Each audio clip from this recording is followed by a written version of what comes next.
before this video starts, I'm happy to announce I'm partnering with private equity to start a new subscription service called SoGG+.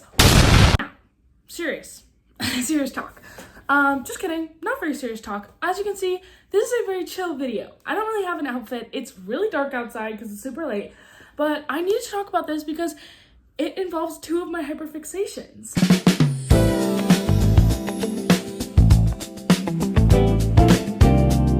As you may or may not know, the game theorists and all associated companies are starting a new subscription service called the Theoryverse. Wow! While not much is publicly available about this so-called subscription service, fans know it's from at least $5 to $10 monthly. Now, this subscription service will entail fun physical games between the cast members, gameplay videos, and more. Wow, so exciting! Your favorite for random people that you barely know. Yeah, well, this is a whole nother thing. However, when MatPat left the game theory and film theory and style theory and food theory, it was, well, not super well received. In the early days, people had some thinly veiled skepticism about the new hosts, kind of warmed up to them, but never truly accepted them. They were more spiritual successors than successful new hosts, because you can't replace the direct human connection MatPat had to his audience.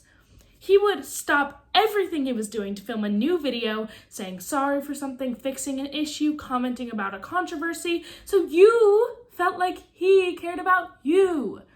But that is gone, especially after, you may not even know this, all of those channels are bought by private equity. MatPat holds no stake. It's literally private equity firms that purchased it for millions of dollars. I don't know if you know that, but now you do. So yeah. It's called channel flipping. You basically take a channel, invest money in it, and then if it makes money, you collect it back. Listen, I'm not gonna pretend to know about stocks. If you want to know about stocks, you should check this video right here because it's very good and you would definitely like it. But what I'm trying to get at here is it's not the same without MatPat. It's not the same after private equity purchased it, and no one cares about the new hosts. Listen, I'm a huge Santi supporter. Santi supporter? I love the new food theory. I think he's so cool and funny. But he's not MatPat, and he never will be MatPat.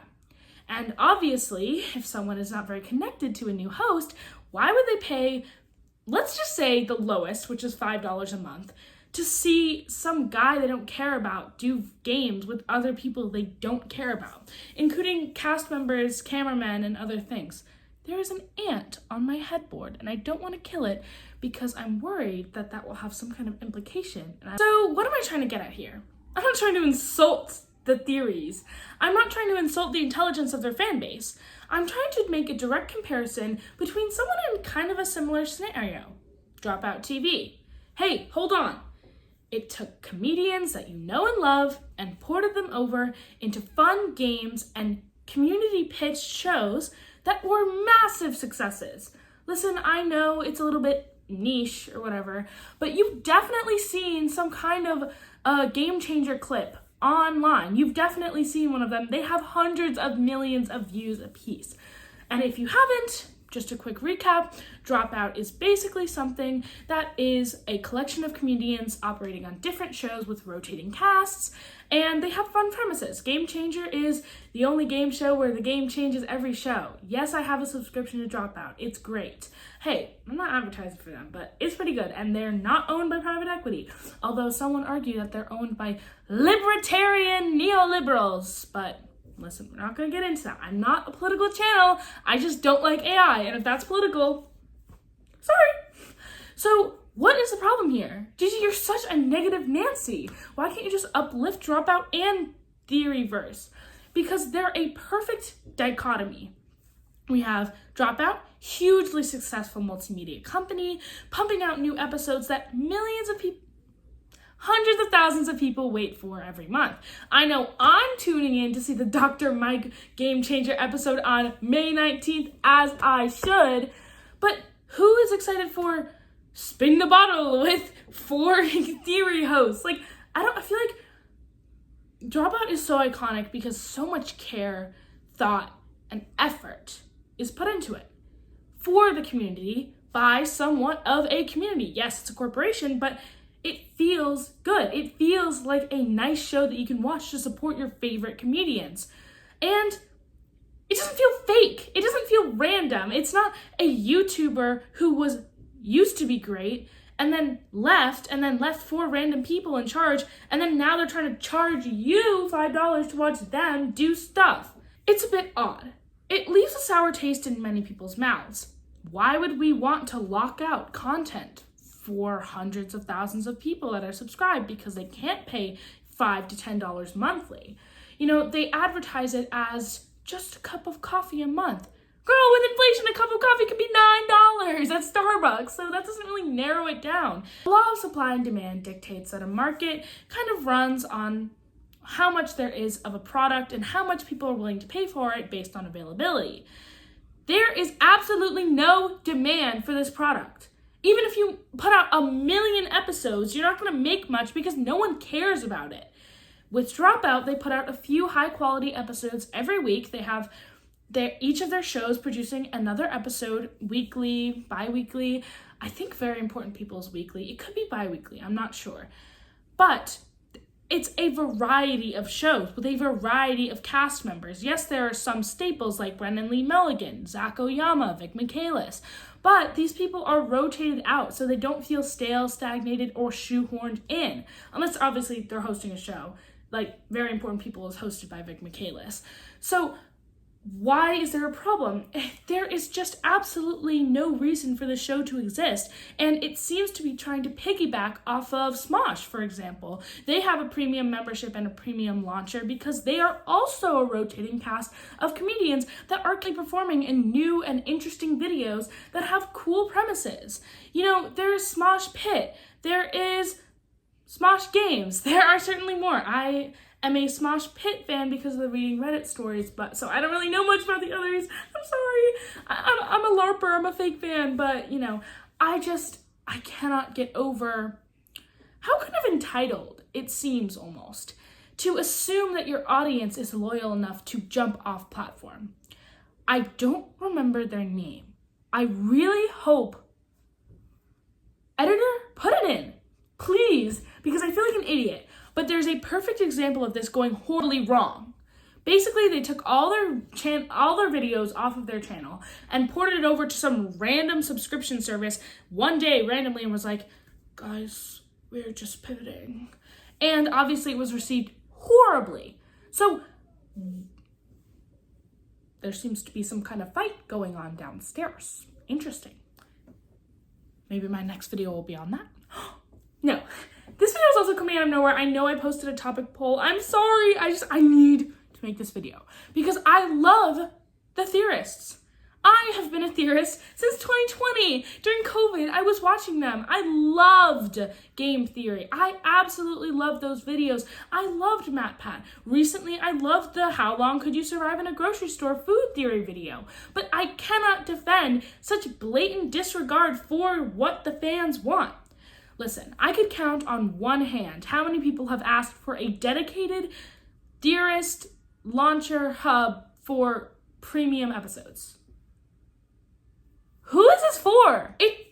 It's not that I'm trying to knock them for wanting to make money. They make very high quality content, and I'm sure they want to be able to make videos freely without the nerves that go through, is this going to get views? Is anyone interested in this? Does anyone care about what I have to say? I feel that all the time. I am terrified that one day all 3,000 of you will get up and leave and just say, Gigi, I don't care about you. I don't care about your opinions anymore. Bye-bye. And that's a really real fear. And I don't want to diminish that at all. But is making a $5 a month subscription the solution to that? I feel like, well, the alternative is making a second channel, which I have a video about that. I have a few opinions about that.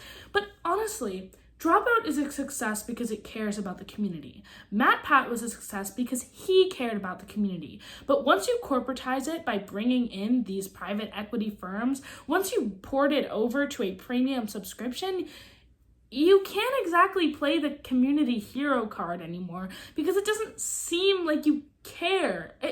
Is that harsh? I feel like that's a bit harsh, but it's not going to automatically work out because you have millions of subscribers.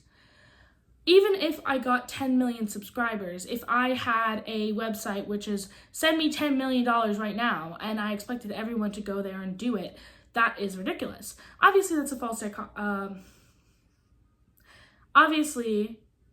a false dilemma? I don't know. Comparison? That's like straw manning it. But I'm sorry about that. I got a lot of comments in my Gen Alpha video that I was straw manning. I promise you I know what logical fallacies are, and I'm sorry that I did some of them. It was on accident, I swear to God. I actually use a logical fallacy called reification almost every single day. If you've ever heard of the literary device personification, it's kind of similar to that. It's like saying, oh, climate change kills millions of Americans every day. Well, climate change isn't a thing. Oh, don't clip that. I believe in climate change, but climate change isn't going to come with a knife and kill your baby, but it is having adverse effects on the planet. And that's technically a logical fallacy, but it's also a literary device, so that kind of blurs the lines. And I'm trying to make an entertaining video, so maybe I may accidentally strawman or hyperbolize. So I'm sorry about that. Getting back on track, Dropout is infinitely better value for your buck because, it's been around for a while, obviously. Also, the price increased recently, but people are begging them to increase their price, which is interesting to me because now I have to pay an extra $12 every year, which is like, yeah, I guess, bro, I guess. So, to summarize, when you're bought out by private equity, missing the host that made you special, and competing with giants in the industry that have millions of dollars of startup capital and are just pumping out amazing peak cinema episodes of television, you have to bring something unique to the table. And unfortunately, this Theoryverse just doesn't do that. There's nothing that is in the Theoryverse that you can't get from somewhere else, unless you really, really, really love the new hosts, which a small majority of people do. This is not to hate on any person individually. This is not to bash someone for branching out. But this decision is entirely on the backs of private equity firms who are trying to maximize profits. It's not for you guys. It's not for me. It's not for people who can't afford that. It's for rich people to say, oh my God, this channel is doing so good. It is a premium subscription, and invest more money. If you want to learn more about hype-based stock market exchange, watch my AI video. I think it's around like 10 minutes. I talk about the stock market. Thank you guys so much for watching. I'm so sorry. I will do the top one on my poll. Right now it's between what the heck is ZocDoc and... oh, I forgot the other one. Whatever, you guys can vote now. I'm so sorry, I have not been making videos. I genuinely feel so bad. I feel like a babbling baby going like, But I will be making videos for you guys. If you want to subscribe, do that. If you don't want to subscribe, don't. And I recently reached 3,000 watch hours, which means I can start my application for YouTube Partner Program. Yay! Wish me luck. If I get rejected, I'll make a video on that. But bye, guys!